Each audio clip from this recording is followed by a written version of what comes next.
Now there is one process called backflushing, and there's backflushing with cleaner, which, although it doesn't clean the shower screen and behind the shower screen in the group very well, and I'll show you that later, what it does do is it cleans all the venting system of the solenoid valve and keeps that in good condition. And you can do this on a monthly basis. It's a fairly simple process. It involves taking a tub of backflush cleaner.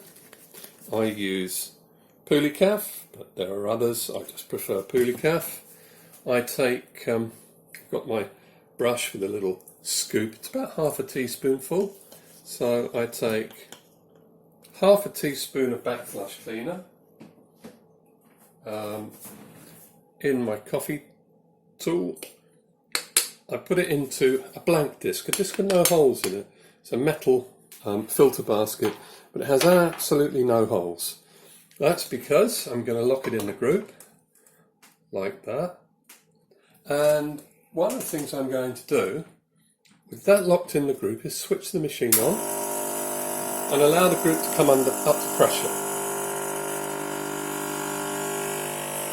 Now there's no point holding it any length of time, because it's only when I switch it off that it exhausts out through the vent that it actually does any cleaning.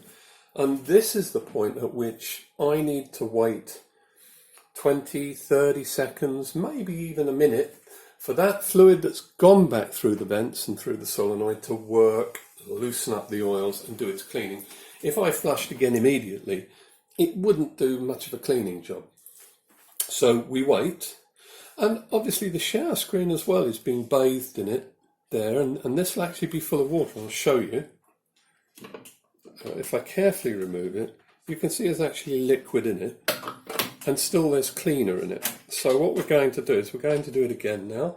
Turn it on, allow the pressure to build up, and then flush it through again. As you can see, it's come out the vent there, and the machine is gradually cleaning itself inside. Now what we'll do, we'll let that sit. We do it for another minute and maybe repeat it a third or a fourth time. Now this machine has been cleaned, so this is just for demonstration. I'll do it one more time. You'd normally wait a little bit longer before you would want to do it again, in terms of allowing it time to clean, and we'll exhaust it out. Now, what you do then, you take this filter basket out, and the trick here is you rinse it out so it's clean, and you put it back, and you do a few clean water back flushes, because what you're trying to do is get the cleaner just out of the group and out of the solenoid and everything. So we'll do that, and we'll empty it again. Look, there's a little bit of brown in there. We'll empty that. We'll do it again.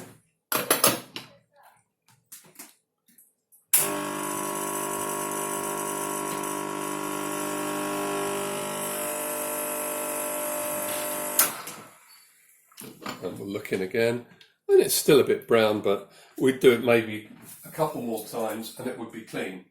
Now,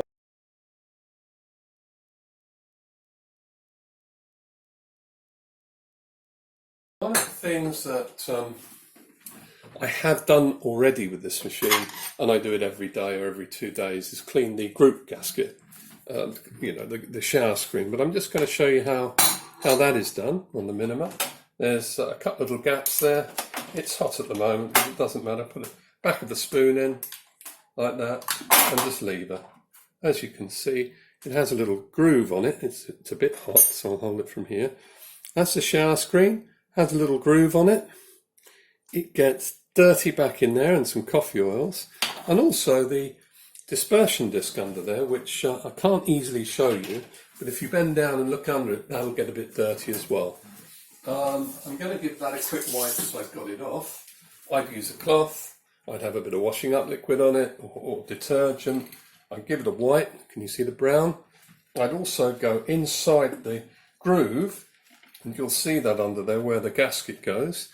Then I'll take this, and with a scouring pad, a white one for non-stick pans, I'd give that a clean. I'll do that now, as I've got it out. And for that, all I'm doing is using a little bit of detergent, give it a quick clean. And then that's it. Now, one of the other tools you can use to clean it, and I'll often do that if they're a bit dirty, is to use the coffee brush, my group head brush, and work it in the holes, or a toothbrush if you've got one. But that's nice and clean now, and even if it doesn't look dirty, it contains a taint of coffee oils. Here's an important thing: if the gasket happens to come off, slide off, it doesn't matter. What you do, you look for the gasket, and you'll find there's a flat square edge at the bottom there, and a sort of rounded or chamfered edge. It always goes the rounded or chamfered edge upwards into the group. So we take the screen, we push it on, and there's a little rim there, holds it. We take the gasket, we pop it in the group like that. She's in no problem. Now we might find, to seat it, that it's sometimes easier without the basket in. Now, this is my own naked portafilter. Now it's got a sharp rim, so you don't want to do it too hard, but it's easy just to get it in, and you just gently ease it up, very gently. Put the basket in, and then that's it, she's home. And it's as simple as that to actually clean behind the shower screen. I would normally backflush once a month perhaps, and clean behind the shower screen I do every day or two, maybe a couple of days, and just it becomes part of the normal routine, along with cleaning your portafilter baskets. If you use one with a spout, if you use a portafilter like this, this is my blind filter in this one, but if I'm using a portafilter like this, I'd actually clean in under here, under the basket with holes in it.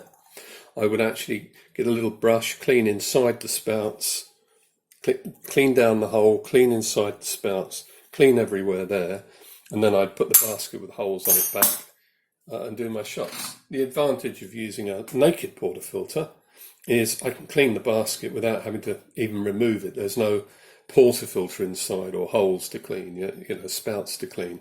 It's very easy. That's it really regarding sort of daily and monthly maintenance for cleanliness. Of course, the water tank, very good idea to take the water tank out, wash it out once every week or two, especially if you don't use it very much. It's more important to wash it out than if you use it a lot, because the water doesn't change very often in there. So once a week, once every 2 weeks, take it out, give it a good clean, and it just makes your espresso taste better.